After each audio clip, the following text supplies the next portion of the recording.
రక్షిత అయితే కొంతమంది రౌడీలకు ఫోన్ చేసి దుర్గా ఇప్పుడే రాజ్మహల్ నుండి బయలుదేరింది, తను ఎక్కడికి వెళ్తుంది, ఏం చేస్తుంది, ఎవరితో మాట్లాడుతుంది, నాకు మొత్తం డీటెయిల్స్ అన్నీ కావాలి అని చెప్పేసి అయితే కొంతమంది రౌడీలను అయితే పురమాయించి చెప్తూ ఉంటుంది. ఆ మాటలకు అక్కడ ఉన్న రౌడీలు అయితే సరే మేడం, మేము తనని ఫాలో అవుతాం, మీకు అన్ని డీటెయిల్స్ ఇస్తామని చెప్పేసి అయితే అంటూ ఉంటారు. ఇంతలో అక్కడ ఉన్న దుర్గా అయితే వెళ్తూ ఉంటుంది. ఇంతలో అక్కడ ఉన్న రక్షిత మాత్రం మీరు ఖచ్చితంగా తన వెనకతలు వెళ్ళి తను ఎవరితో మాట్లాడుతుందో మొత్తం డీటెయిల్స్ అన్నీ కనుక్కోండి అని చెప్పేసి అయితే అంటూ ఉంటుంది.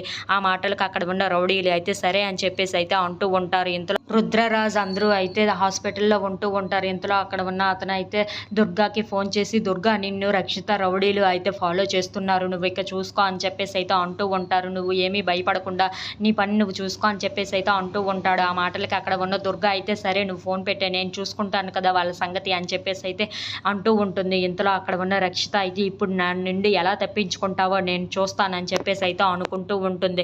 ఇంతలో అక్కడ విజయేంద్ర వాళ్ళ అమ్మ అయితే మీ నాన్నగారు చనిపోయిన తర్వాత ఎవరో ఇద్దరు మనుషులు, రుద్రరాజు మనుషులు అంట మన ఇంటికి వచ్చారు అని చెప్పేసి అయితే విజయేంద్రకు చెప్తూ ఉంటుంది. ఆ మాటలు వినగానే అక్కడ ఉన్న విజయేంద్ర అయితే అవునా, ఎవరు వాళ్ళు అని చెప్పేసి అయితే వాళ్ళ కోసం చాలా ఆలోచిస్తూ ఉంటాడు. ఇంతలో అక్కడ ఉన్న వాళ్ళ అమ్మ అయితే సరే నువ్వు ఏదో చూసుకో అని చెప్పేసి అయితే అక్కడ నుండి వెళ్ళిపోతూ ఉంటుంది. If you like this video please like, share and subscribe.